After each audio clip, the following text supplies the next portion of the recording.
Buen día, buenos días, sean todos bienvenidos a otra entrega de este Matutino Su Mundo. Qué placer estar en este momento en sus hogares a través de este canal 101 y 1101 de Claro, el canal 46 de Win Telecom, el canal 10 de Telecable Dominicano y el canal 647 de Amazon Fire TV. Así también aquellos amigos que están en sintonía con nosotros a través de nuestras plataformas digitales de Su Mundo TV.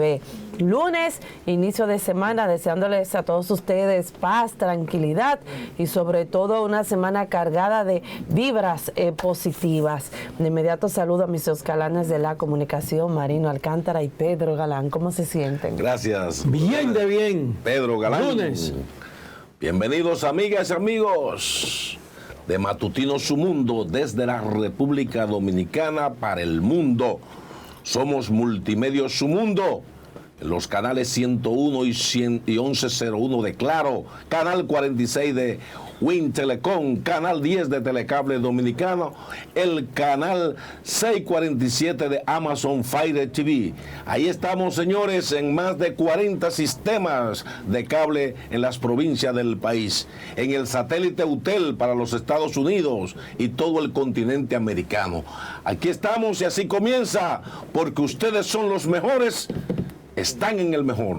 Matutino Su Mundo. Don Pedro Galán. Ánimo, ánimo. Gracias, Lorenz, Marino, amigas y amigos. Muy buenos días. Gracias por esa fiel sintonía en este Matutino Su Mundo. Marino, tuve que ir a la Universidad Autónoma de México. ¿A qué, ¿Cómo? Pedro? Para entender dos cosas. ¿El qué? Aprendí ya, gracias a Dios y a la Universidad de México, que aprendí cuál es el problema que hay en el sistema educativo en estos paisitos del tercer mundo. Ellos no le temen al pobre No, por la pobreza.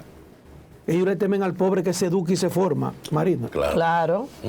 Pero también estoy haciendo una maestría allá en la Universidad Autónoma de México, una maestría para entender el fenómeno de Bad Bunny.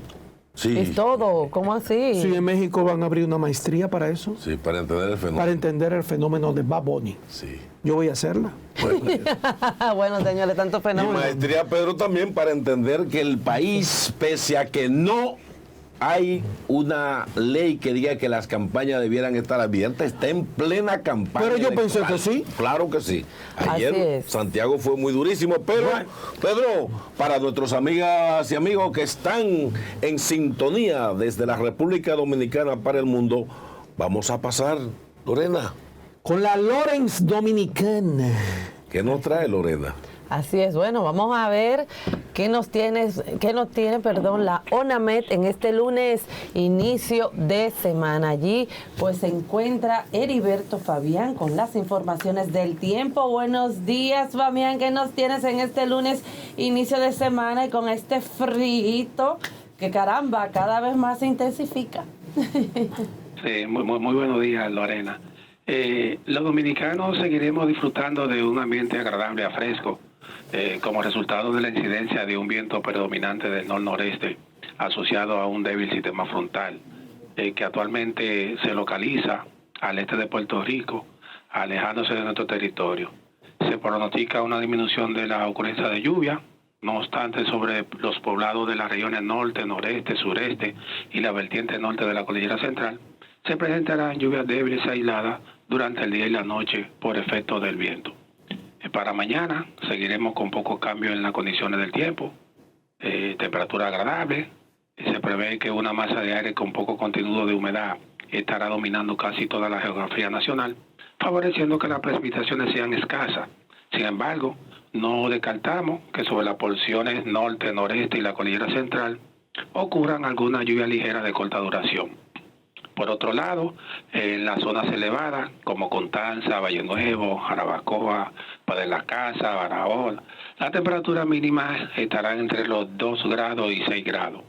Además, se sentirán frescas en zonas urbanas con valores entre los 17 y los 19 grados Celsius en la noche y primeras horas del día. Por último, muy importante destacar que el oleaje permanece peligroso en la costa atlántica por lo que se les recomienda a los operadores de las frágiles, pequeñas y medianas embarcaciones permanecer en puerto desde Cabo Francés Viejo, esto es de María Trinidad Sánchez, hasta Cabo San Rafael, La Altagracia. Mientras que para el resto de la costa atlántica recomendamos navegar cerca del perímetro, del perímetro costero, sin aventurarse mar adentro. Esto es debido a vientos y olas anormales. Y hasta aquí las condiciones del tiempo sobre la República Dominicana, directamente desde la Oficina Nacional de Meteorología y en un servicio especial para Matutino Su Mundo, les informó Heriberto Fabián. Bueno, gracias a Heriberto Fabián por las informaciones del tiempo desde la UNAMED para este Matutino Su Mundo. Y así como nos decía Marino y Pedro, pues vamos a tener pues todavía esta semana disfrutando de ese frito, que ha sido bastante bueno, pero también ha traído complicaciones de salud para algunas personas con el tema de la gripe, que la sinusitis, la congestión, en fin. Pero vamos a disfrutar, ¿verdad?, de este frito, que por cierto, señores, ayer ya nevó en los Estados Unidos la primera nieve ya de este año, diciembre de 2022. Se estaba disfrutando esa nieve que es muy bonita. Ay, sí. Desde lejos. Desde lejos. Verla por televisión es mejor. Porque está ahí sucio también. Usted no se imagina lo que no han podido disfrutar de la nieve. Y a paliar nieve. Ya está Rosendo, mi amigo, en Canadá, en Ottawa. Ahí sí hay que apalear nieve, en Nueva York, en todos esos países nuestros, apalear nieve para poder parquearte o para sacar tu auto. Pero eso es parte de ese clima hermoso y variado que tenemos en este mundo. Pedro, Marino, pero yo no entendí lo que tú me dijiste. Dijiste algo. Dijiste como que tú crees como que estamos en campaña. Pues yo pensaba que sí. Sí, Pedro. Pero no fue un cierre de campaña Cuba ayer. Bueno, lo de Santiago fue una cosa... Santiago y Santiago. Todo el mundo apunta a Santiago. ¿Y qué es lo que pasa? Que Santiago... Tiene como una magia, ¿verdad? Santiago... Lo que pasa es que Santiago es una gran ciudad de gente que, óyeme, los santiagueros no es fácil venderse. Y cuando ellos dicen es por ahí se van. Abel Martínez ayer llamó al país entero a que se vuelquen, que miren hacia el Cibao para que vean lo que es una gestión. Y Leonel dijo que el gobierno de Luis Abinader ha hecho nada. Señor, muy crítico, muy crítico. Esto es increíble. Y en vez de estas Navidades, uno poder disfrutar de las Navidades, de esta visita navideña, como que tener como esa calma de todo lo que pasa durante todo un año, los partidos políticos nos respetan. Con todo el respeto. Debieran hacer un nos respetan, o sea, nos respetan. En vez de la fuerza del pueblo, el PRM y el PLD, salir a las calles, hacer campaña política, porque están abiertamente haciendo campañas políticas, señores, compartan con sus familiares, estén tranquilos, denle un descanso a esta población dominicana de toda la política, de toda la política que desde hace un año, este año, ustedes han venido haciendo. Entonces, yo creo que es momento como que ustedes reflexionen, que les sirvan también para reflexionar políticamente y ustedes estén tranquilitos en su casa. Ya la politiquería esta fecha, señores, vamos a pararla un poco. Ese enfrentamiento, que dicen tal cosa, que la fuerza del pueblo, que el PRM, que el PLD, caramba. O sea, vamos a darle un descanso a esta población dominicana. Yo necesito descansar un poco de ver toda esta campaña y todas estas organizaciones y todas estas juramentaciones. Dejen eso para partir de enero. O ustedes no saben de que ustedes todavía no pueden salir a la calle a hacer campaña política. Ustedes lo saben, entonces no entiendo. No hacen caso eso. Mira, Marino, Lorenz, amigo, hablando de Santiago, mira, hablando de Santiago, el fin de semana se celebró la 56ª reunión del SICA, que es el Sistema de Integración Centroamericano. Pero eso fue un fracaso, Marino. Una SICA. Sí, eso fue el SICA. ¿Cómo es la cosa? El SICA fue... La gente sabe lo que estaba el SICA reunido. Vino apenas un solo presidente. Un solo presidente, dos ministros, de 10 presidentes. Pedro, yo he llegado a sospechar. ¿Qué? Dime, Marino. Yo creo que así como boicotearon los sectores empresariales por las correcciones que pidió los Estados Unidos frente al tema de las deportaciones, frente al tema de Romana, que de hecho ya Romana aumentó un 18% el salario a sus empleados a partir de la denuncia de Estados Unidos a través de su representante comercial. Y entonces cuando la Cámara norteamericana invitó a un grupo de empresarios dominicanos al gobierno a participar, le boicotearon esa cena y no fueron. ¿No habrá sido tú que frente al SICA habrá hecho un llamado para que no asistan? Porque apenas vino un solo presidente. Un solo presidente. Y ese que vino es precisamente porque en ese país es donde próximamente se celebrará el SICA. De modo que como que hay ahí algo que yo no entiendo, pero lo que fueron más funcionarios del propio gobierno. Parecía una actividad del PRM más que una especie de cumbre del SICA. Y entonces también allí un fracaso. Y desastre dominicano. Sí. Un fracaso nacional y desastre dominicano. Bueno, el SICA lo mandan a la SICA. ¿Vale? Pero otra cosa también allí que se trató, Marino. Sí. Que eso le compete al ministro de Turismo, al Ministerio de Turismo, y dando cifras de cómo el país está avanzando en materia de turismo. O sea, eso fueron uno de los temas también. Y también se trataron lo que es el asunto de migración, las migraciones, y el tema haitiano, que nunca deja de faltar en ninguno de los encuentros. Pero de que fue un fracaso, fue un fracaso. Sí. Sin lugar a dudas. Miren, otro tema que está muy latente y presente es que el Central Romana aumenta un 18% el salario.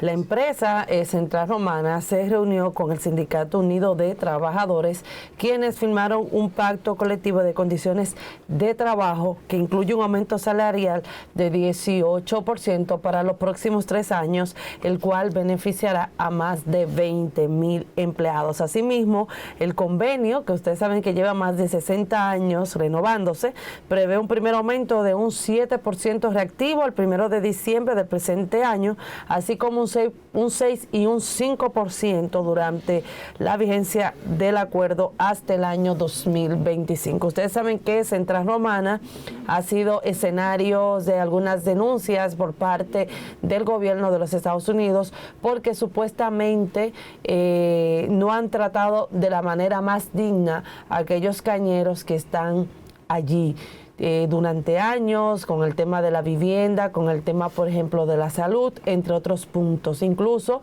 se detuvo lo que es la importación, ¿verdad? En el tema del azúcar, como una forma de frenar, pero uno sabe ya lo que hay, cuál es el trasfondo de todo esto por parte de Estados Unidos, pero sin embargo, en septiembre del presente año, pues ellos hicieron un informe, arrojaron un informe de unas supuestas investigaciones que llevaron a cabo allí, que le han dado seguimiento durante años con relación pues a cómo tratan a los cañeros que trabajan en lo que es la Central Romana. Así que vamos a ver qué pasa en este sentido, pero yo le digo algo, Marino y Pedro, y tú que conoces más del tema, Marino, porque tú siempre tú siempre como sociólogo, pues tú has atendido a los batalles también, has tenido ese calor humano, ¿verdad?, de lo que está pasando allí en esos batalles, pero independientemente, yo creo que aquí, no tanto por Central Romana, sino todas las entidades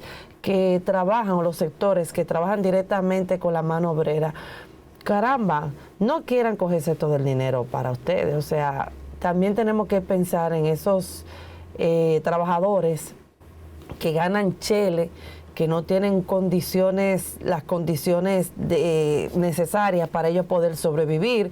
Llámese, por ejemplo, una vivienda digna, un buen seguro médico, que pueda tener sus medicamentos, que por lo menos puedan tener, señores, su comida allí segura. Pero muchas de estas personas, por ejemplo en el caso de los cañeros, llegan a una edad que no tienen ni seguro médico, no tienen en qué caerse muertos, ni siquiera tienen una vivienda. Así es. ¿O no recuerdan ustedes cuando ellos iban al Palacio Nacional a protestar que necesitaban ser pensionados? Durante años venían solicitándole eso a los diversos gobiernos del país. Entonces yo creo que también aquí las empresas en los diversos sectores también tienen que pensar en la calidad de vida de esos empleados, porque mientras ustedes les mejoren la vida a esos empleados, con mejor ganas, ellos van a querer ir a trabajar y van a querer dar el servicio hasta de más a sus empleadores. Marino, pero tú que conoce la realidad, como realmente, sociólogo. sí, como sociólogo y muchos trabajos que tú has hecho realmente, investigaciones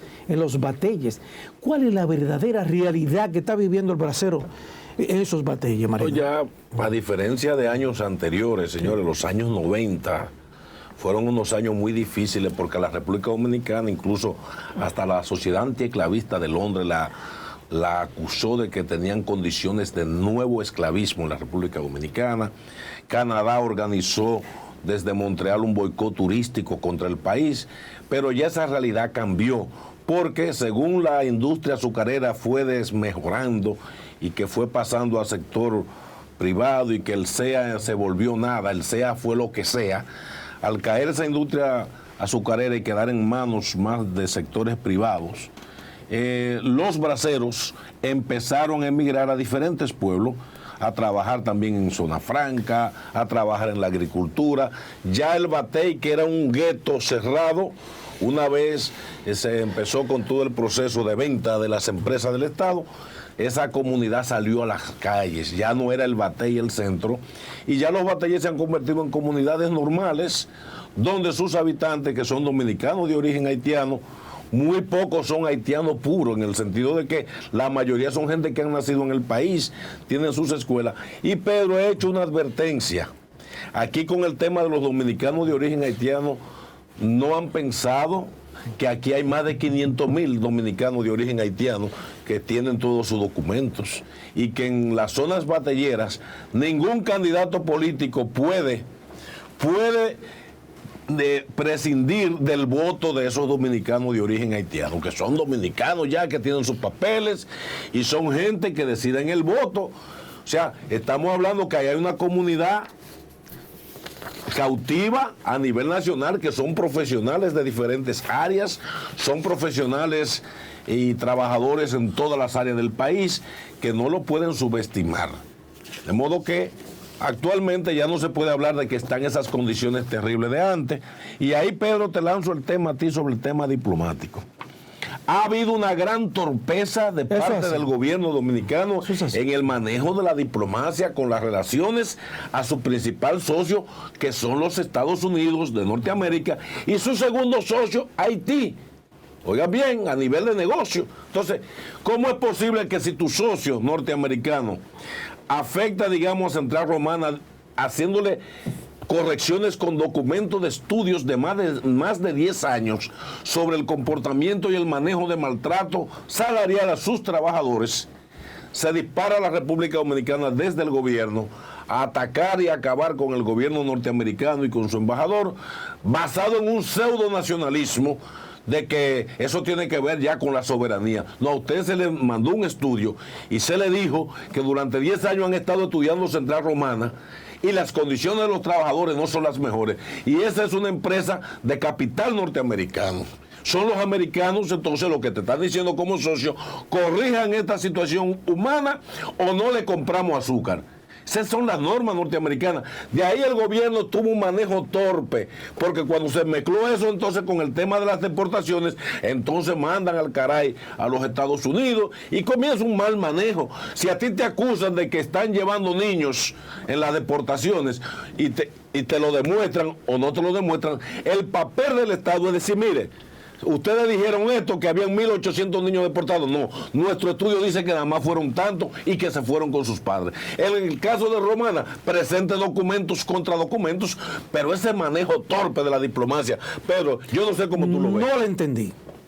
Honestamente, no lo entendí. No lo entendí y tampoco he entendido la posición del gobierno o de la Cancillería o realmente fijar una posición frente a eso.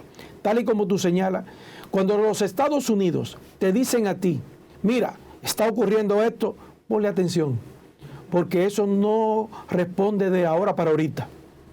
Ya los Estados Unidos vienen dándole seguimiento, años de seguimientos, de estudio, de investigación, y cuando te dicen algo, tú lo que tienes que: déjame investigar, pronto daré una respuesta sobre eso, no tenía conocimiento sobre eso.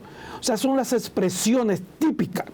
Realmente cuando un país como es los Estados Unidos le hace un señalamiento a un país amigo.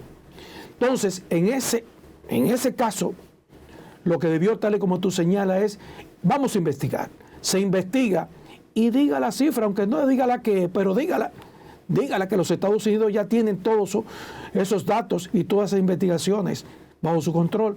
Entonces fue algo muy torpe. Ahora, de que sí, estamos contestes es que la comunidad internacional le han dado la espalda a Haití. Sí. Eso estamos, totalmente de acuerdo. No sé qué está pasando. Eso, las autoridades y la Cancillería, el ministro de Relaciones Exteriores sabrán qué es lo que está pasando, pero Haití lo han dejado a su suerte. Pero, nadie quiere. Pero fíjate que Canadá y Estados Unidos han sancionado a empresarios y políticos haitianos que manejan grandes capitales de inversiones, tanto en República Dominicana como en otros países, y lo ha acusado de que ellos son los que están detrás del mantenimiento de las bandas asesinas y criminales que hay en Haití. Y de esos empresarios, Pedro, hay muchísimos aquí que tienen inversiones de grandes capitales. Claro. Entonces, si Canadá lo sanciona Estados Unidos, ¿cómo es que la República Dominicana se queda de brazos cruzados frente a estas sanciones? Que ese es otro tema. Entonces, lo que yo te digo, este gobierno se ha ido calentando con su principal socio, los Estados Unidos, y ahí han aparecido unos babosos funcionarios del gobierno, hasta diciendo, no, pues entonces vamos a hacer negocio con China. O sea, usted sabe lo que usted está hablando, disparate, hacer negocio con China. Si aquí el principal socio y donde tenemos la mayor parte de dominicanos es en Estados Unidos. Entonces, te quieren ir para China a negociar. Cometan ese error para que ustedes vean si huevo frito pare pollito. Si esta economía se ha mantenido de pies, han sido por esos dominicanos. Recuerden, en la pandemia, fueron esos dominicanos con las remesas que mantuvieron este país a flote. Si no, miren, nadie puede imaginarse lo que hubiese pasado en este país si no hubiese sido por los dominicanos ausentes, por esa diáspora, por esas remesas que han ido mes tras mes aumentando. Luego, claro, cuando las cosas se normalizaron, vino el turismo. Pero tal y como tú señalas, siendo los Estados Unidos tu principal socio comercial, así es que tú lo tratas. Así es que tú te expresas. Y luego también con Haití, tu otro socio, que lo tiene ahí, en la esquina, al doblar. Entonces, Loren, esto hay que manejarlo de otra forma, porque si no, esto va a terminar mal. De inmediato vamos a pasar con nuestra Lorena Erasme, quien nos trae las noticias más relevantes.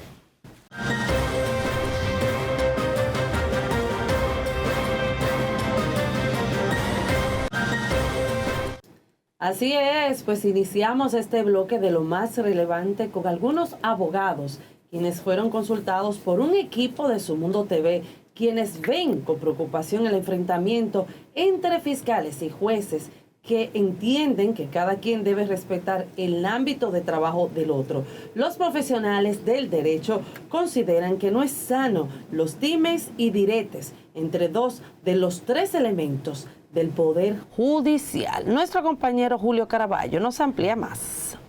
Por segunda vez, los jueces llaman la atención de los fiscales por dilucidar en los medios de comunicación sus quejas con los terceros imparciales. La primera vez, la Asociación de Jueces puso en su puesto a la magistrada Jenny Berenice Reynoso porque en su cuenta de Twitter mostró su descontento por la sentencia en el caso de corrupción ONSA que develó la muerte del catedrático Junior Ramírez. Esta vez, los que imparten justicia en otro comunicado dicen que no le gustó que el procurador adjunto Wilson Camacho dijera que los tribunales se empeñan en beneficiar a los corruptos, haciéndolo ver a ellos como los malos de la película.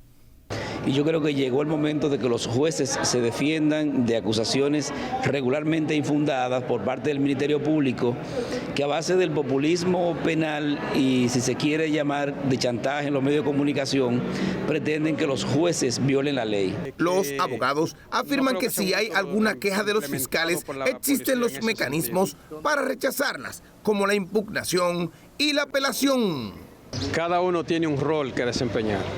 El Ministerio Público es el órgano acusador y los jueces valoran las pruebas. Si los jueces son los garantes del ciudadano a la hora de emitir una sentencia, el Ministerio Público lo que tiene que hacer es aportar las pruebas suficientes en cada caso para que los jueces puedan tomar la decisión en la acusación que están haciendo. Los defensores, que son parte del sistema de justicia, ven con preocupación ese enfrentamiento entre jueces y fiscales, porque para ellos no son sanos. Lo llaman a hacer bien su tarea. Los jueces hablan con pruebas, con las pruebas, es decir, si los jueces de la instrucción, quienes valoran esas pruebas, ¿ve?, y entienden de que esas pruebas no son suficientes para tomar una decisión que no sea la libertad, pues entonces ellos tienen que asumir el rol que les compete y aplicar entonces lo que establece el Código Procesal Penal. Mientras tanto, el Ministerio Público no se retracta y dice que nada lo entretiene. Nosotros no tenemos tiempos para distracciones. De los actuales casos de corrupción que se llevan en los tribunales, a 2 le han variado medidas de coerción porque han agotado el plazo que establece el Código Procesal Penal. Julio Caraballo, Noticias Su Mundo. El Consejo Nacional de los Derechos Humanos y el Comité Dominicano de los Derechos Humanos exhortaron a seguir preservando en el país la libertad de expresión, el respeto a las libertades públicas y sobre todo garantizar los derechos fundamentales de la persona. Nelson Gutiérrez y Coralia Caraballo dicen que pese a que faltan muchas cosas, el país avanza en respeto a los derechos fundamentales. Se está haciendo todo lo posible por mejorar nuestro país. Sabemos que no es a corto plazo, que es a largo plazo, pero confiamos en que Dios pasa su mano por este país. El señor presidente Luis Abinader está haciendo un gran trabajo y nosotros por el lado de derechos humanos hacemos nuestra labor. Se recuerda que el Día Internacional de los Derechos Humanos se conmemora cada 10 de diciembre tras la Declaratoria Universal de los Derechos Humanos por las Naciones Unidas en el año 1948. El coordinador de los militares combatientes de abril del 1965, Andrea Fortunato, dijo que los países centroamericanos no están tímidos con relación a la situación, sino que están comprometidos con el imperialismo. Fortunato añadió que la idea de los Estados Unidos es buscar un conflicto entre dominicanos y haitianos y respaldar las acciones del gobierno en torno al tema. No son tan tímidos, sino que están comprometidos con países imperialistas, con países que nos quieren tratar como colonias y no nos están tratando como países que hemos logrado nuestra libertad. Entonces nosotros sabemos qué hay detrás de esa timidez. Detrás de esa timidez lo que hay es complicidad con aquellos que quieren que haya un inconveniente militar entre Haití y República Dominicana para entonces invadirlo. El sistema de integración de países centroamericanos, de manera muy tímida, respaldó a la República Dominicana en sus acciones para defender la frontera y continuar las repatriaciones. Los militares constitucionalistas de abril del 1965 depositaron una ofrenda floral en el altar de la patria, donde además buscan que el gobierno reconozca un día de luto por algunos de los militares caídos que no se le ha rendido los honores correspondientes.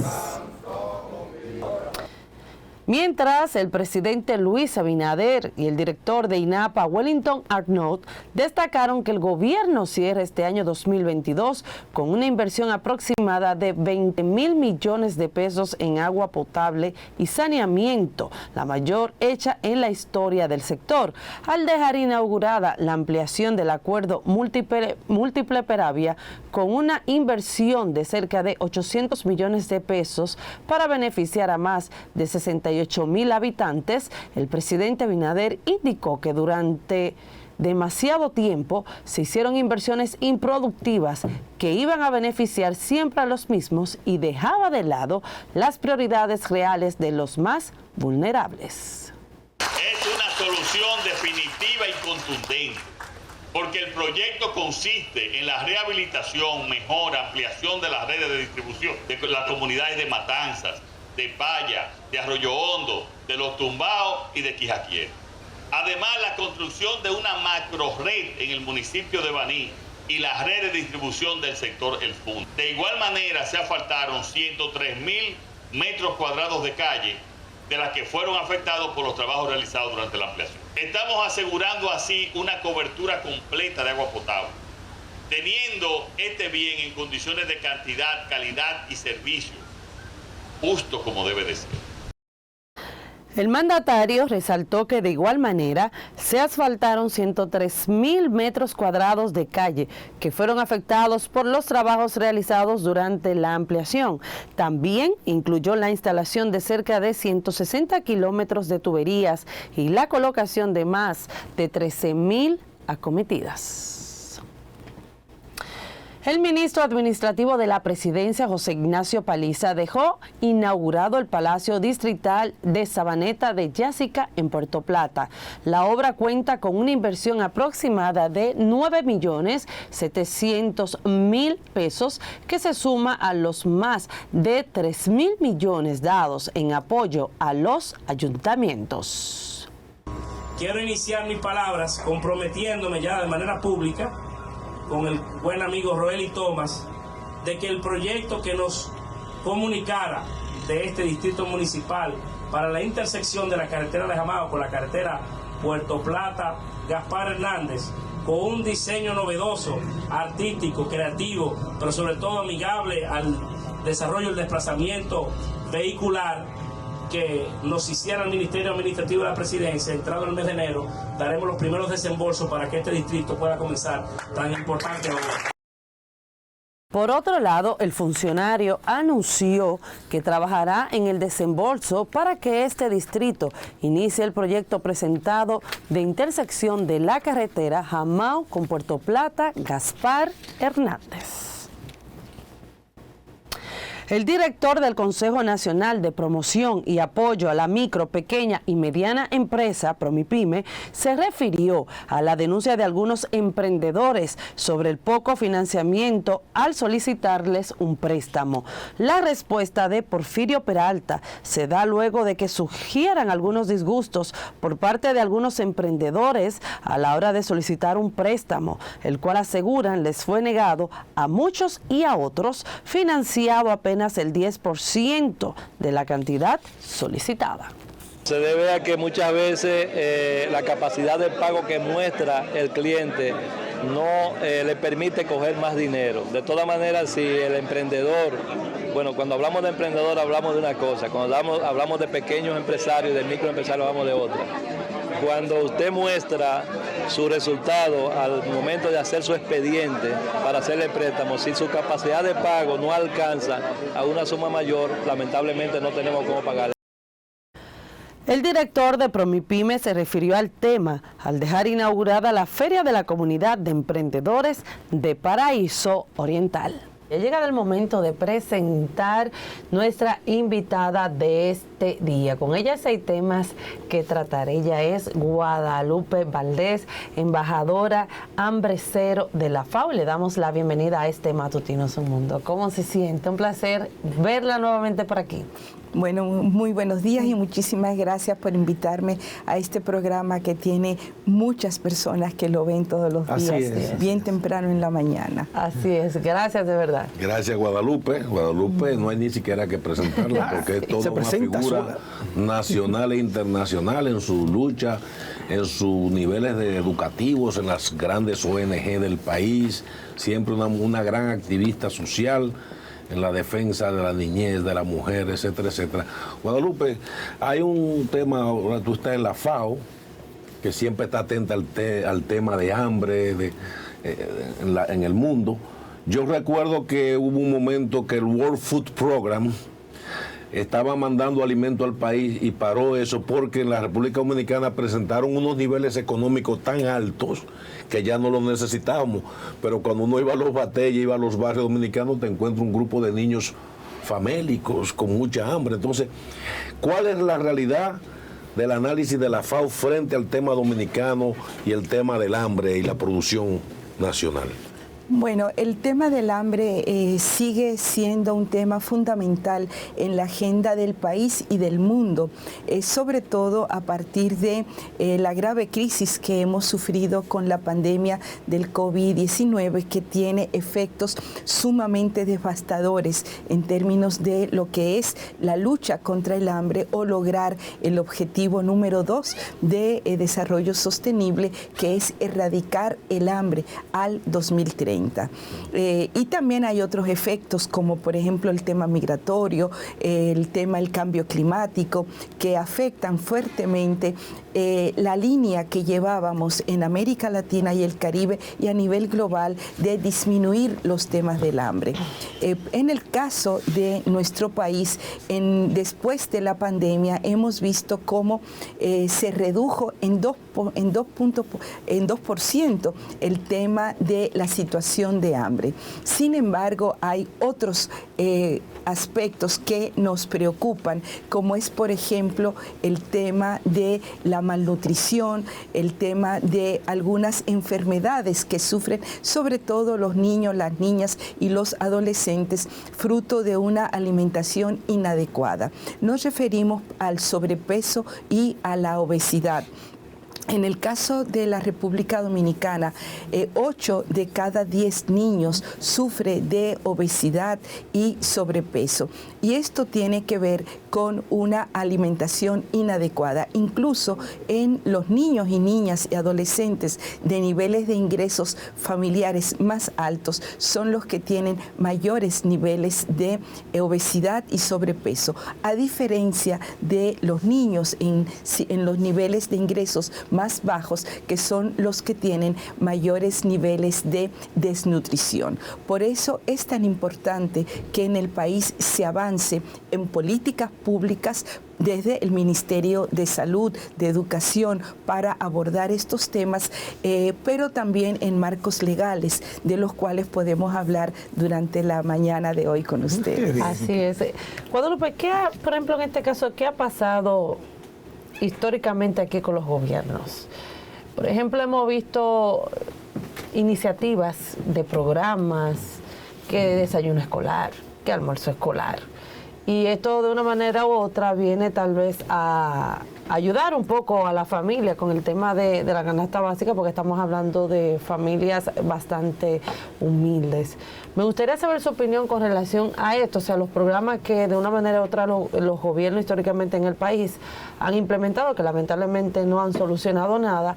Y ante esto, ¿cuáles iniciativas la FAO va a tomar en ese sentido? O sea, ¿ha habido algún acercamiento, tal vez con las actuales autoridades, el representante de la FAO que es República Dominicana, en este caso usted? O sea, ¿han tenido algunos acercamientos ya con el gobierno para poder llevar a cabo esto?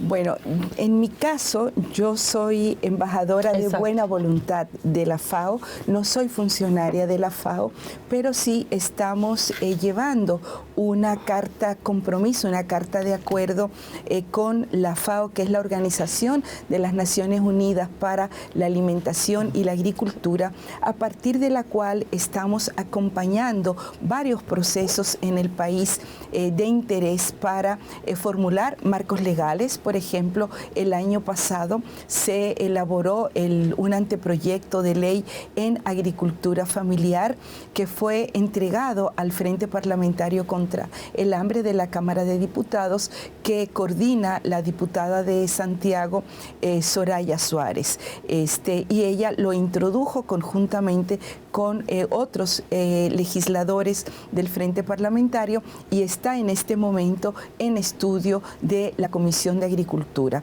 Ese es un tema fundamental, sobre todo porque cuando se legisla para el tema de agricultura familiar, estamos generando una institucionalidad para que el Estado, a través de las diferentes instituciones, pueda brindar políticas públicas y recursos a través del presupuesto general del Estado para garantizar que más de 350.000 agricultores familiares que tenemos en el país puedan tener acceso a mercados, pero también a precios justos y las condiciones, por ejemplo, a nivel de crédito, de asistencia técnica, que puedan lograr que ellos puedan producir, puedan vender los productos y con esto puedan contribuir a disminuir el tema de inseguridad alimentaria, pero también que con esto puedan ellos mismos generar ingresos para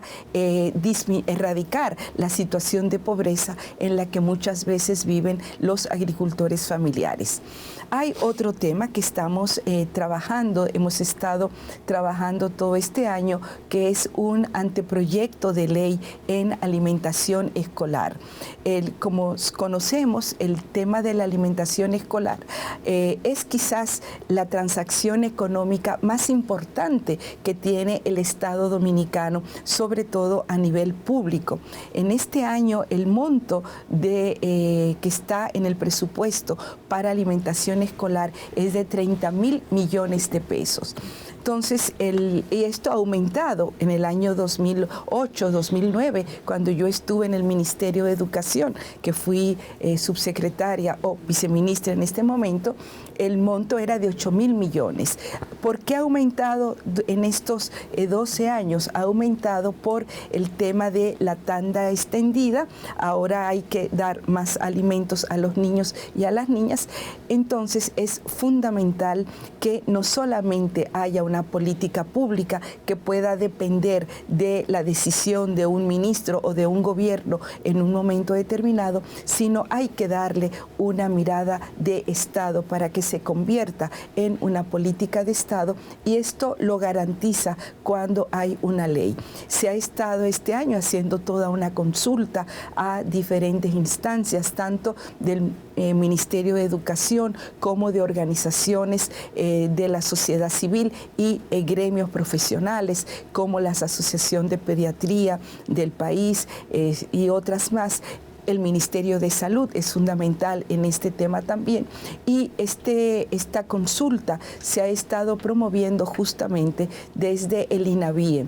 El Instituto Nacional de Bienestar Estudiantil ha asumido el compromiso de que se avance en la formulación de un marco legal en alimentación escolar. Igualmente, el Frente Parlamentario contra el Hambre. Entonces, esa alianza que se está dando, en la cual en estas consultas participan otros ministerios, como es el Ministerio de Salud, la Dirección General de Contrataciones Públicas, que es muy importante para todo el tema de las compras públicas. Entonces esperamos que ese proyecto de ley pueda ser introducido en el tiempo más corto posible por el Frente Parlamentario contra el Hambre en la Cámara de Diputados, y que próximamente el país tenga un marco legal como lo tienen muchos otros países de la región, el caso de Brasil, de Guatemala, que han avanzado en marcos legales para garantizar la alimentación escolar como un derecho. Y esto es fundamental, porque si los niños tienen y las niñas tienen derecho a una educación de calidad, también para poder recibir el alimento del conocimiento, necesitan también recibir el alimento adecuado para poder desarrollarse de manera psicomotora. Qué bien. Mira, Guadalupe, ¿qué tan cerca estamos para ponerle fin al hambre? para tener esa seguridad alimentaria. ¿Y qué está haciendo las Naciones Unidas, la FAO, frente a esta hambruna, cuando diariamente mueren alrededor de 25, 26 mil personas de hambre? Casi alrededor de 11 millones de personas. O sea, ¿qué están haciendo? Porque el 2030 ya está allí en la esquina. Bueno, realmente el tema del hambre ha sufrido un revés muy fuerte con la pandemia del COVID-19. Si bien, por ejemplo, habíamos disminuido a prácticamente menos de 800 millones de personas con hambre en el mundo, con el tema de la pandemia esto ha aumentado nueva vez, y hay otras situaciones que indican que la situación para los próximos años en temas de inseguridad alimentaria son sumamente graves, como es, por ejemplo, la guerra entre Rusia y Ucrania. Por eso es fundamental que los estados, los países, establezcan alianzas entre sí para poder combatir esta situación que se da a nivel global. Hoy día el tema del hambre no es solamente en un país, es un tema global que nos tiene que preocupar a todos y a todas, donde cada sector tiene una responsabilidad y debe asumir un compromiso claro en el combate contra el hambre y la inseguridad alimentaria. Juega un rol, obviamente, los gobiernos, porque los gobiernos son los que establecen las políticas públicas, los congresos, los parlamentos, que son los que establecen los marcos legales, las universidades que realizan las investigaciones para mostrar las evidencias de la situación que tenemos, el sector privado, que también tiene que jugar un rol fundamental en producir alimentos cada vez de manera más saludable, más sostenibles con el ambiente inclusive, y obviamente que juega un rol la cooperación internacional en cuanto a brindar asistencia técnica a los países para no partir de cero, sino generar intercambios de experiencia, intercambios de cómo se ha resuelto este tema en algunas otras sociedades, en otros países, y caminar juntos. El lema de los ODS, o sea, de los Objetivos de Desarrollo Sostenibles, es no dejar a nadie atrás. Y en ese sentido, todas y todos, incluso los ciudadanos y ciudadanas, tenemos que asumir nuestro compromiso. Hay múltiples maneras de hacer esto. ¿Cómo, por ejemplo, un ciudadano o una ciudadana puede contribuir con el tema de la inseguridad alimentaria y nutricional? ¿Cómo combatirla desde su realidad? Primero, aprendiendo a tener una alimentación saludable. Hoy día ese es un tema fundamental. No es solamente comer y comer mucho, sino utilizar productos locales, productos nacionales para alimentarnos mejor. Por ejemplo, nosotros somos un país rico en la producción de frutas, de verduras, de legumbres, que muchas veces se pierden en nuestros campos. El mango, la chinola, la jagua, la lechosa. Entonces, utilizar esos productos para hacer jugos de manera natural, para dárselo a nuestros niños y niñas, para utilizar menos azúcar refinada, que es sumamente dañina para el organismo. Es lo que produce muchas veces enfermedades como la diabetes y la obesidad, pero también en la no pérdida y desperdicio de alimentos. O sea, que la comida no se puede botar, la comida hay que utilizar la que se va a la que tú necesitas, y la otra reutilizarla o entregarla a alguien que pueda necesitarla. Por ejemplo, los hoteles, los restaurantes, muchas veces cuando se hace una recepción o un buffet, los hoteles, por un tema de calidad, la comida que queda la tienen que tirar a la basura. Eso es un crimen con respecto a la necesidad. Hay fundaciones, ancianos, hogares de ancianos, orfanatos, hay instituciones que valorando la dignidad de esas personas, se les puede donar con todo el respeto de lo que es el derecho a una vida digna. Entonces, son diferentes iniciativas que pueden tomar el sector privado, las instituciones, para combatir el hambre. Y lo otro es fundamental, la educación.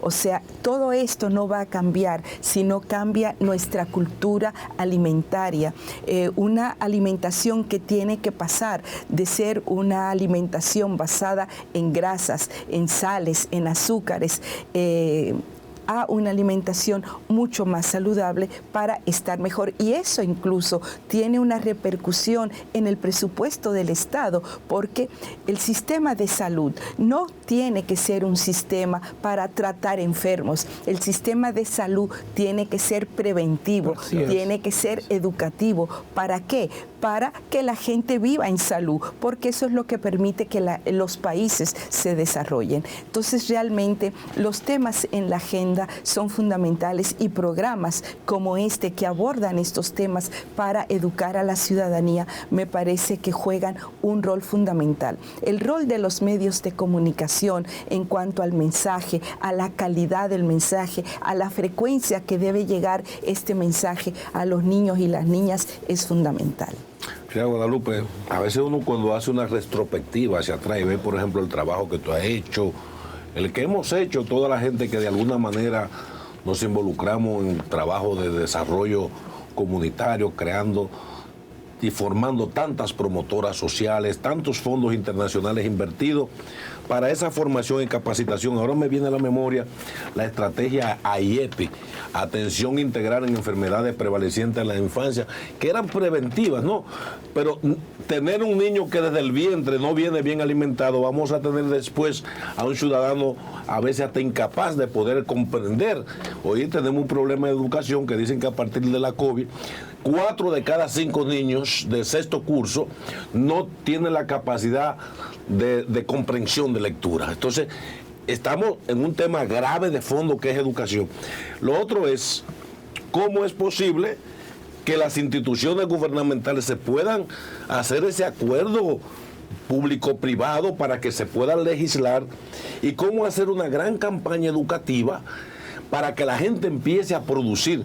Ahora mismo, digamos, la gente de la ciudad no tiene patios grandes para sembrar plátano, yuca, víveres, pero hay un sistema que también de producción vertical, que se puede producir en una pared, en vasos y cosas desechables. Usted puede producir todas las hortalizas que una familia necesita y hasta para vender, pero hace falta una voluntad educativa y hace falta que el gobierno se involucre. No mencionaste ni el IAD ni el Ministerio de Agricultura, que debieran ser, digamos, instituciones regentes. Yo recuerdo que el IAD le regalaba semillas de hortalizas a la gente. Yo no sé si esa práctica la están haciendo, pero ¿tú piensas que hay una voluntad gubernamental, que esos millones que se están gastando en otra cosa pudieran volcarse a favor de un pueblo? Bueno, en la intervención que acabas de hacer hay varios temas sumamente importantes que voy a tratar de sintetizar.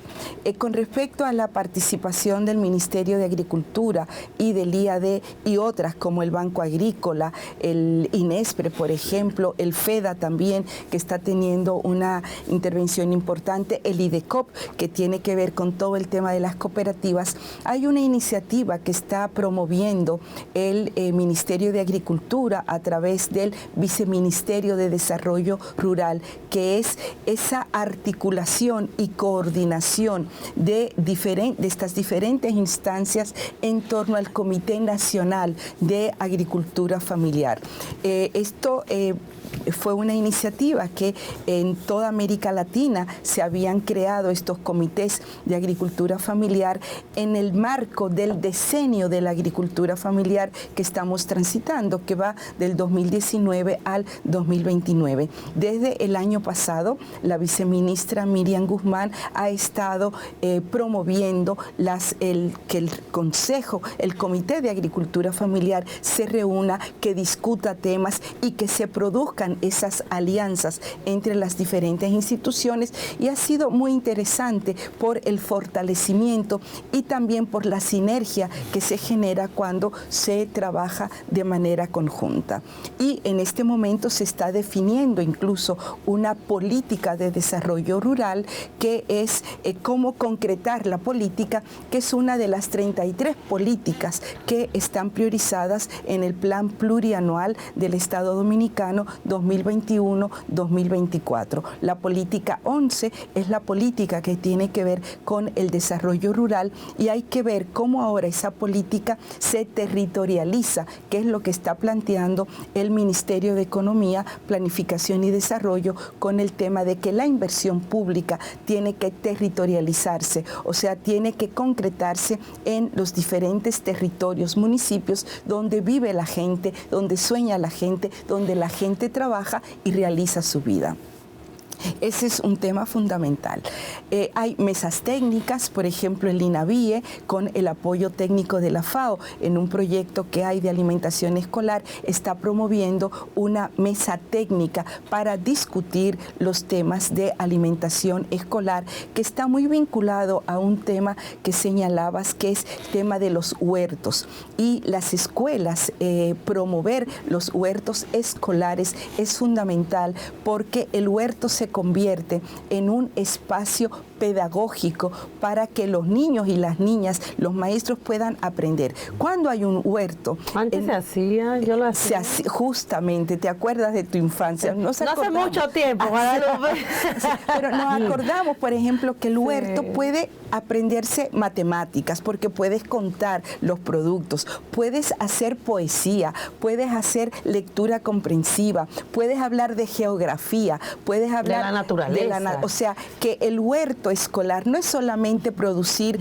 lechuga, verdura, tomates en la escuela, sino convertir esto en un espacio de socialización, pero también de la importancia de la alimentación, y que los niños desde la primera infancia, de 0 a 5 años, o 1 a 5 años, cuando ya están en la escuela, en la atención a la primera infancia, aprendan a ser responsables de lo que es una alimentación saludable. Y hay otro tema que tocaste en la pregunta que a mí me parece que es fundamental.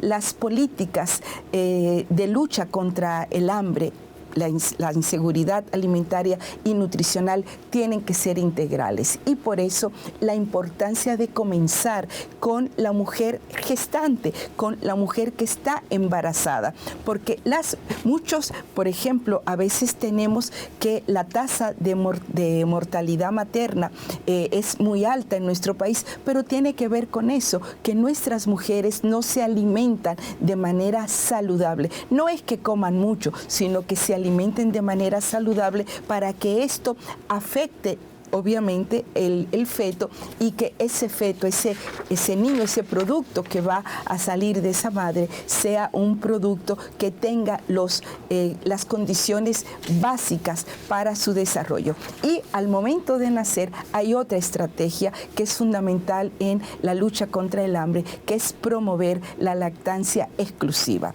Lactancia exclusiva significa que en ningún centro privado, en ningún hospital público se puede promover la fórmula. La fórmula que se le da a un recién nacido es un crimen contra ese niño. Sí. Tenemos que promover la lactancia materna exclusiva hasta los 6 meses, porque eso hace que los niños se enfermen menos, que los niños desarrollen su sistema inmunológico. Imagínese, mamá, no tiene que utilizar agua, no tiene que lavar un biberón, porque tiene la leche en su seno, pero además hay un tema esencial para construir sociedades de paz, y es el apego, el afecto. Cuando un niño es puesto en el regazo de la madre o del padre, también para que el niño sienta el calor del seno de la madre o del padre, porque aunque los padres no pueden dar la leche materna, que es un privilegio que nos ha dado la naturaleza a nosotras las mujeres, sí puede ponerse el niño en el pecho y darle calor, darle cariño, y eso va a hacer que ese niño sea un niño formado de manera distinta. La escuela es un espacio de socialización, pero el hogar también, y la relación madre-padre con ese recién nacido es fundamental para construir, para formar niños y niñas que sean pacíficos, que quieran vivir en un mundo de paz, que creo que es algo que está pidiendo la humanidad en este momento. No queremos vivir en un mundo de violencia, necesitamos vivir en un mundo de paz, y esa paz hay que construirla desde el vientre de las mujeres y desde que los niños y niñas llegan a este mundo. Wow, así es. Bueno. Tú sabes, Guadalupe, que esto de la lactancia es fundamental. O sea, la mujer tiene que tratar de ella misma lactar al bebé,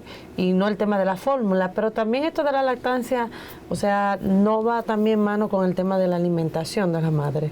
Va de mano de la alimentación de la madre. Le hago la pregunta porque como hay un tema de desnutrición y el tema de la alimentación, o sea, si la madre, por ejemplo, tal vez no tenga una alimentación adecuada, en países, por ejemplo, como África, que el hambre es una realidad, o sea, el niño no recibiría, entonces también ese es un tema fundamental, por eso decíamos que hay que abordarlo desde la alimentación que recibe la madre durante el embarazo, y por eso las mujeres gestantes es uno de los sectores en los cuales hay que invertir en temas de salud para que tengan esa alimentación saludable, pero también hay un tema de política pública y hay un tema de marco legal.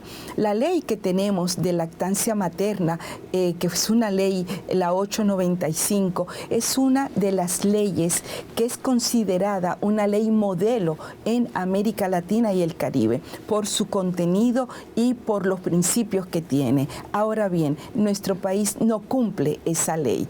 Entonces, ¿por qué no se cumple? Porque no hay consecuencias. Por ejemplo, cuando en un centro público o privado le dan a la madre, le dicen no, le dan un regalo a la madre y le dan una caja muy bonita con la fórmula, diciéndole que esa fórmula va a alimentar mejor a su niña. Eso hay que erradicarlo en el país.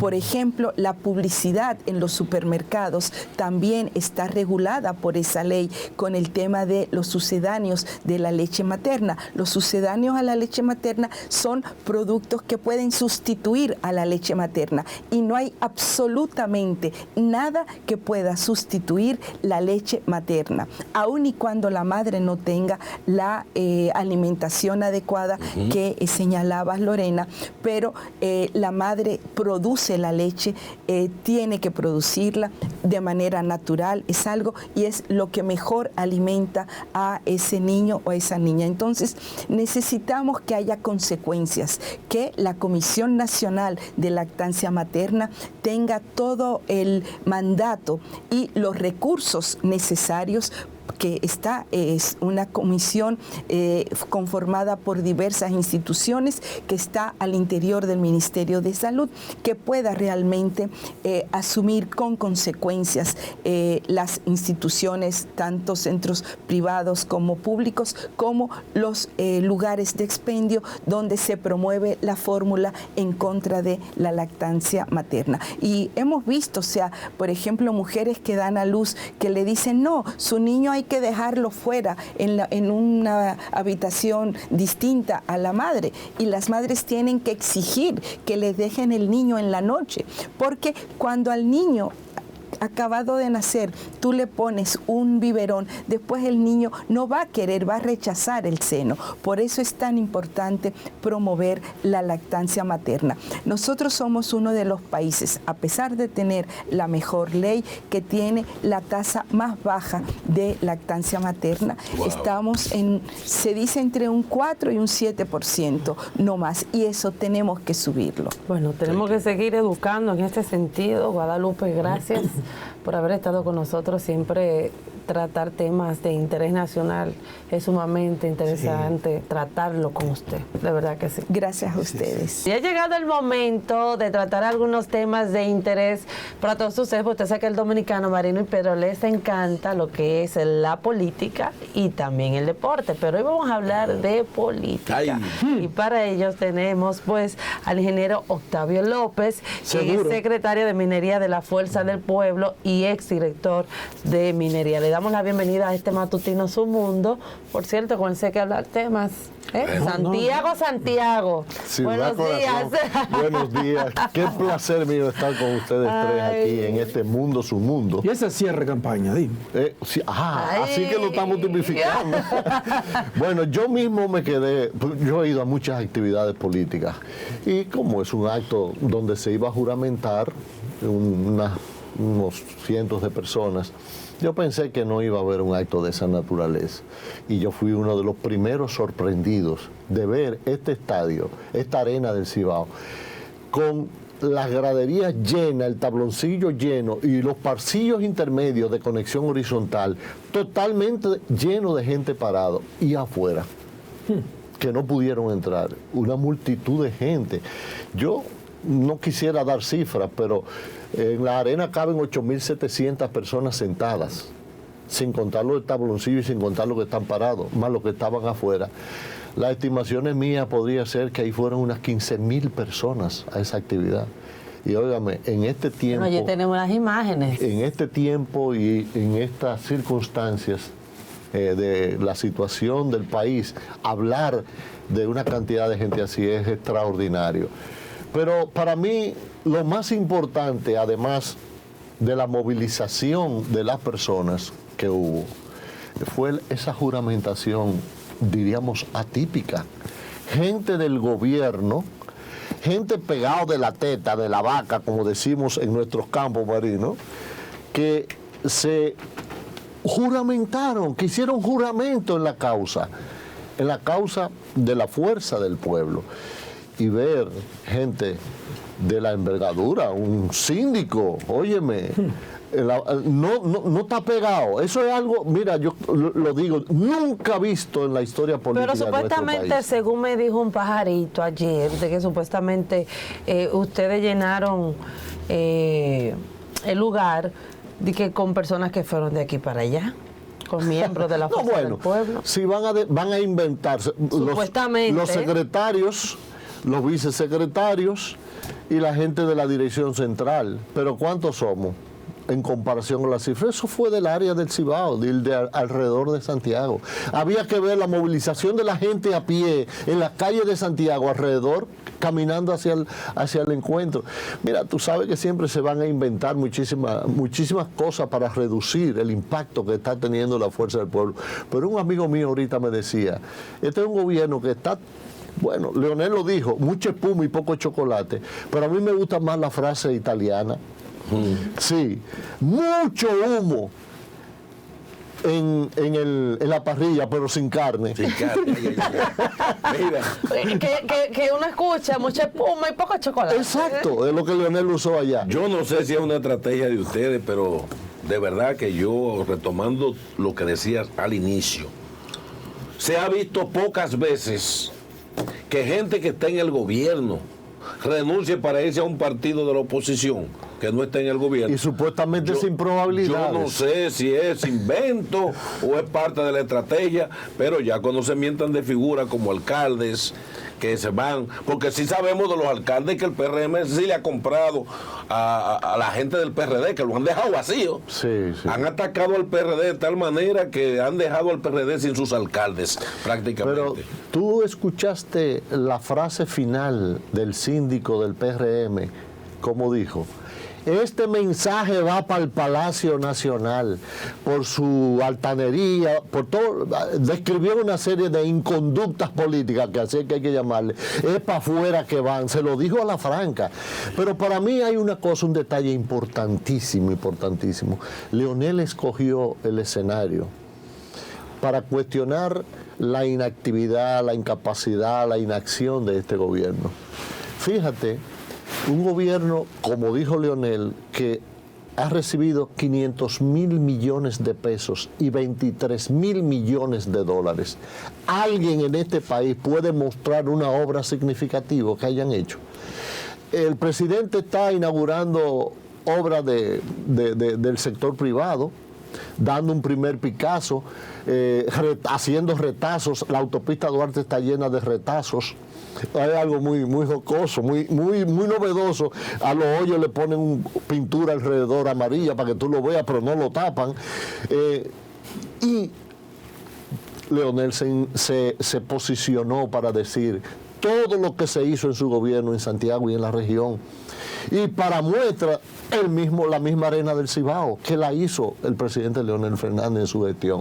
O sea, estamos hablando de un gobierno que tiene demasiados flancos de debilidad y han escogido instrumentar unas encuestas que lo que dan es risa. Risa, para no decir que le da pique a uno que exista un gobierno que se crea, a menos que esté pensando en hacer cosas que no sean el respeto a la democracia, poner encuestas de esa naturaleza. ¿En qué lugar tiene el presidente Abinader 70% de aceptación? Yo quiero que me digan dónde es, porque yo ando circulando en la calle, yo soy profesor y yo conozco la voz de los estudiantes, que son los menos incidentados por el accionar de los políticos en cuanto a la vivencia y la credibilidad, y yo conozco la voz de los estudiantes como que están. El líder, le dicen a Leonel, el líder. El león, cruz sí, el león. Sí, señor. Ingeniero, mire, hay, por el tema de lo que usted acaba de decir, de que el presidente Luis Abinader tal vez no tenga ese 70%, ¿verdad? Que es lo que se ha estado presentando. La semana pasada salió una encuesta donde el presidente de la Fuerza del Pueblo, el doctor Leonel Fernández, está por encima de Luis Abinader. Está, creo que en un 36 o 37%, me parece que fue, y el presidente Luis Abinader un 35%. Sin embargo, por esta encuesta, supuestamente fue agredido el diputado de la Fuerza del Pueblo, Tobías Crespo. ¿A qué me refiero?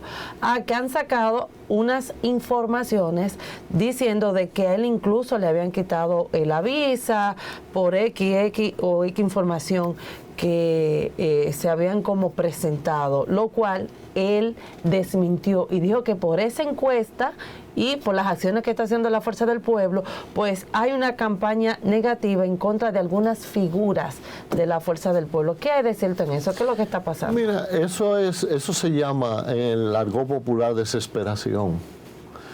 Cuando mira, yo siempre he dicho, en política tú tienes que promover tus hechos, no lo que tú piensas ni lo que tú deseas. Porque una cosa es lo que tú quieres, lo que tú anhelas, y otra cosa es la realidad objetiva. No hay condiciones para que esta gente se reelijan. No entendieron que la reelección es producto de un bien hacer, de obras palpables y mostrables a la comunidad, que el pueblo sienta que es un gobierno que ante la cantidad astronómica de haber perdido 500 mil millones de pesos y 23 mil millones de dólares, en algún lado tiene que haberse la inversión. Lo está llevando a la desesperación y van a hacer eso y mucho más. Nosotros estamos esperando que vienen embestidas peores de ahí, pero eso es producto de la desesperación y el pueblo lo sabe y el pueblo percibe. ¿Cuáles embestidas peores? O sea, ¿ustedes saben ya de informaciones que están tramando en contra de ustedes? Mira, se habla de reuniones secretas entre partidos de oposición con el gobierno para buscar ciertas alianzas, ciertas impunidades. PLD. Mira, vamos a dejarlo ahí, los hechos van a hablar, los hechos van a hablar. PLD. Ahora, la Fuerza del Pueblo está empoderada del espacio que el propio pueblo le ha dado. La Fuerza del Pueblo está en la definición misma de la sociedad dominicana. Esta es una sociedad fuerte, una sociedad que no se doblega ni ante mentira, ni ante amenaza, ni ante cualquier embestida de cualquier naturaleza. La historia no lo ha demostrado. El último referente inmediato era un señor empoderado en el poder que quería perpetuarse, que utilizó todas las artimañas queriendo reformar la Constitución. Danilo Medina, sus hermanitos del PLD, sus hermanitos del PLD. Bueno, yo a ese no lo siento, mi hermanito. Porque el hombre que decide hacer todo lo que él ha hecho en política se encamina hacia el zafacón de la historia. Y yo no quiero ese lugar. Yo quiero trascender. Y no solamente en la historia, yo quiero trascender a la vida compartida con Dios, que es el cielo. Amén. Amén. Lo más grande es eso. Así, con esas expresiones suyas, usted está descartando cualquier tipo de alianza, entonces. No. Sí, usted dice yo descalifico a Danilo Medina, que debía estar en un lugar donde no lo vean, pero me da la impresión que él no tiene vergüenza. Pero con la base no. O sea, con No, la base, pero lo estamos recibiendo por día. Lo estamos recibiendo por día. El acto de San Francisco de Macorís, ¿a quién se juramentó? Al presidente de la Dirección Municipal de San Francisco de Macorís. Confesó, como es el espíritu del PLDista de la base, que tenía su corazón siempre pendiente Leonel Fernández. Y eso es lo que tú le oyes a todos los PLDistas que suran. No, es que Leonel es mi líder. Pero entonces, ¿cómo va a haber alianza si con el presidente del partido, Danilo Medina, hay un choque? Mira, yo no identifico un choque, yo estoy dando mi punto de vista. No lo digo por usted, sino también por algunas elecciones que hay con miembros de la Fuerza del Pueblo, y para nadie un secreto, que entre Danilo y el doctor Leonel Fernández, hay una situación, sobre todo, por eso él se fue del partido. Es inexplicable la actitud que Danilo asumió con Leonel Fernández, es inexplicable. Un tipo que te lleva al poder, porque todos sabemos cómo estaba posicionado para el 12, estaba por debajo de Hipólito Mejía, y nunca olvidaré, y lo voy a decir públicamente, en la casa de mi hermano José Rafael Vargas. Atención, país. Sentado enfrente a Leonel Fernández para el 12, que me dijo a mí personalmente, por un asunto que él y yo habíamos conversado, me dijo: Octavio, tenemos que tirarnos a la calle a ganar las elecciones.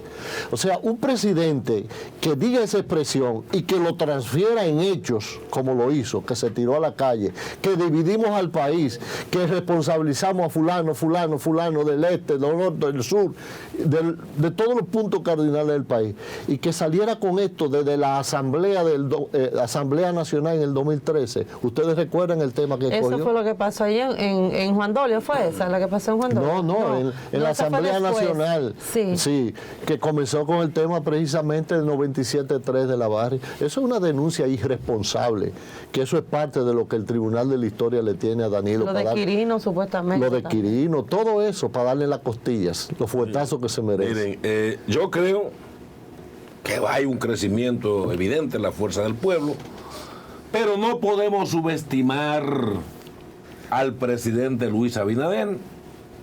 Y hay que aclarar, Lorena, que yo no dudo de que el presidente Luis Abinader tenga un 70% de credibilidad. Él como individuo. Como figura del partido. Como figura. O sea, los números de él, separados del PRMD, yo pienso que siguen teniendo cierto nivel de aceptación. No así la organización del PRM, porque tienen un grupo de funcionarios y ministros que le han dado la espalda al país, con sus raras excepciones. Entonces, yo no pienso cómo anda la encuesta, pero yo pienso que él está un poquito cercano. Eso no quiere decir que a la hora del mental colectivo, a la hora de unas elecciones, él tenga ese 70. No, mira, no. Hay que estar claro. El responsable de la casa es el papá. El responsable del gobierno es Luis Abinader. Toda esa vagabundería que ha pasado, él es el culpable. El pueblo no puede decir que Luis Abinader es un cacho bueno. No, bueno no. Bueno para nada. Bueno para que se vaya a donde tiene que irse el PRM. A la oposición, ahí es que ellos son buenos en la oposición. En la oposición fabrican milagros. Y en el gobierno todo lo que ellos creen que se puede hacer lo hacen, sin tomar en cuenta las leyes, sin tomar en cuenta la Constitución, nada. Y sobre todo, sin tomar en cuenta la real necesidad del pueblo dominicano. Luis Abinader es responsable de todo lo que ha pasado en este gobierno y sobre todo de las actitudes que ha asumido. Vamos a empezar. ¿Qué pasó con el ministro de Educación? Le han dado una explicación a este país por qué sacaron. Eso no era un fenómeno, ese no fue el que produjo el triunfo del PRM. Y lo sacan sin explicación, lo mandan, mira, vete aquí, como, ¿qué fue el cargo? Que supuestamente iban ministros sin cartera, pero supuestamente era porque iba a también ser el jefe de campaña. Pero no se le ha visto ninguna pluma por ningún lado. Y que no se sabe ahora dónde está ahora mismo. Ajá. Entonces, ¿qué pasó? ¿Qué pasó? ¿Por qué no le explican a este pueblo qué fue, qué escándalos económicos hay ahí adentro? Vamos a ver, el Ministerio de Salud Pública, las denuncias que han habido de los centros de salud del este, lo que hubo en la cama, tú recuerdas, Marino, que ese tema lo hablamos tú y yo, las camas en ASO sin colchones, pacientes acostados. Son rumores, ingeniero. No, yo vi fotos. Son rumores. Son rumores, yo vi fotos. Son rumores. Son rumores. O sea, tú te pones a analizar tema por tema, ¿qué ha pasado con el campo dominicano? Este es un gobierno que ha promovido los inversionistas de importaciones de alimentos, no la producción nacional, ha descuidado la producción nacional. Y si tú, yo me estaba riendo con el precio del plátano. En el campo está 18, aquí en la ciudad, ¿cómo lo están vendiendo? 35 y 40. Y el maduro 25. Sí es. Lo que es la base, yo soy platanero, la base de la alimentación de este pueblo es ese mangú todos los días. Se están jugando con el estómago del pueblo y se creen que el Popis, presidente que tenemos, que él está muy bien colocado, que tiene muy buena valoración. Este pueblo sufre con el estómago. El que le pone a sufrir el estómago, lo pone a actuar en contra de quien provoca ese sufrimiento. Yo creo que a Luis Abinader le van a dar la sorpresa de su vida, porque ellos creen que están bien, pero este pueblo le va a decir cómo es para afuera que van, como le dijo el propio PRMista ayer en el estadio de la arena. Te están abusando. De que se van. Eso es el voz populi. Pero ustedes están abusando ya, porque decir Leonel allá en pleno Santiago que Luis Abinader ha hecho nada, yo pienso que exageraron un poco. Yo quiero ver qué es lo algo que han hecho. Si no es nada, ¿dónde está el algo? Yo me da risa, vuelvo, insisto, en la autopista Duarte. Los retazos que le han puesto a la autopista Duarte ya está lleno de ondulaciones. En meses se ha dañado en lo que han reparado. Pero ustedes no van a hacer cierre ya de campaña, porque es un adelanto ya, lo que ustedes hicieron. Bueno, nosotros vamos a seguir afiliando al pueblo, vamos a seguir creciendo, porque mira en mi experiencia política en tu provincia, Marino, en Sánchez Ramírez, en los operativos de afiliación que se ha hecho, yo me he dado cuenta que la gente está esperando a la fuerza del pueblo para salir a recibirlo. La gente salía de las casas con su cédula en la mano, inscríbanme. En barrio Pueblo Nuevo, Marino, sí, que era un baluarte del PRM, la gente salió a las calles a dar la cédula para que lo inscribieran. Ingeniero, gracias por haber estado con nosotros, como siempre con usted, siempre es agradable conversar. Muchas gracias a ustedes por invitarme. Ustedes yo lo declaro hermanos perpetuos. Pero claro, ustedes nosotros. Bien. Marino, ¿qué tenemos? Gracias, amigas y amigos, por estar con nosotros en este matutino Su Mundo. Y de inmediato vamos a conectar con Vanessa Valdés desde la calle. Adelante, Vanessa, ¿qué nos tiene? Saludos, buenos días a todo el equipo del matutino Su Mundo. Feliz inicio de semana. Nos encontramos desde la explanada del Ministerio de Salud Pública con el objetivo de poder ir viendo el comportamiento de los aumentos de los casos de COVID-19. En el boletín más reciente, el 997, al día de ayer se reportaron 436 casos positivos en las últimas 24 horas del COVID-19. Vamos a tratar en esta mañana aquí en la explanada hablar con los ciudadanos para saber cuál es el motivo, si es por requerimiento médico o porque sienten algún síntoma de la enfermedad. Buen día, caballero, ¿cómo está usted? Bien, ¿usted cómo está? ¿Su nombre? Freddy Gil. Cuénteme su motivo de visitar hoy este centro de inoculación, si siente síntomas o por requerimiento médico. No, es por motivo de viaje, básicamente. ¿Por motivo de viaje? Sí, exactamente. ¿Y cómo usted ve el comportamiento, su opinión del COVID? Dicen que los casos están aumentando y las cifras lo estipulan. Bueno, podría ser, no tengo las cifras de casos, pero en todo caso veo que la atención por parte de salud pública es muy atenta, pues, yo llegué temprano hoy y ya me están atendiendo prácticamente. La semana pasada sentía síntomas, pero hoy vengo para hacerme la prueba para ver si estoy negativo. Muchísimas gracias. ¿Su nombre? Roberto. Muchísimas gracias, Roberto. Esperemos que esté negativo para que continúe con sus labores. Vamos a tratar de abordar a este caballero que está acá. Buen día, caballero. Buenos días. ¿Su nombre? Misael Alcántara. Cuénteme el motivo, ¿siente síntomas? No, solamente una prueba de confirmación para reintegrarme en mis labores. Pero sí estaba activo. Sí, la semana pasada. Muy bien. Muchísimas gracias, caballero, por su aporte. Vamos nosotros a seguir abordando acá a los ciudadanos, acá en el centro de toma de muestra y inoculación que opera en la explanada del Ministerio de Salud Pública. Buen día, caballero, ¿cómo está usted? Estamos bien. Cuénteme el motivo de su visita al centro. ¿Tiene síntomas o es por requerimiento? Para hacerme el cuerpo para la vista, me vamos a operar. Requerimiento médico. ¿Su nombre? Temo García. Muchísimas gracias, señor García, por su aporte al matutino Su Mundo. Ahí escucharon las opiniones de los ciudadanos que se encuentran acá este lunes en este centro de inoculación. En su gran mayoría vienen por requerimientos médicos y otros para descartar que el virus esté activo. Hasta el día de hoy, o sea, hasta ayer, se han procesado alrededor de 2.927 muestras procesadas. Repito, 2.927 pruebas procesadas en las últimas 24 horas para la detección de este virus. Respecto al tema, es toda la información que tengo desde el Ministerio de Salud Pública. Yo retorno con ustedes al estudio, compañeros. Yo creo que ya de esta manera hemos llegado al final del programa de hoy. Desearles pues a esas personas que están en sintonía con nosotros un buen inicio de semana, señores. Miren, cero conflictos. Cuídense mucho porque ahora están lanzando piedras. Sí, de noche. Un joven lamentablemente murió este fin de semana con una piedra grandísima. Yo no sé cómo. Y anoche hubo otro también. Hubo otro. Atención a salud pública y al Servicio Nacional de Salud. Tienen que tratar de ver qué van a hacer con estas personas que tienen problemas mentales y que están en las calles. No, si el tema de la salud mental, aquí las autoridades Marino y Pedro no le están dando seguimiento. No hay ni siquiera camas en este país, ni dónde llevarlos tampoco. Bueno, así es que nada. A cuidarse, pueblo dominicano. Feliz inicio de semana, paz y que todo fluya. Hasta mañana, Dios mediante.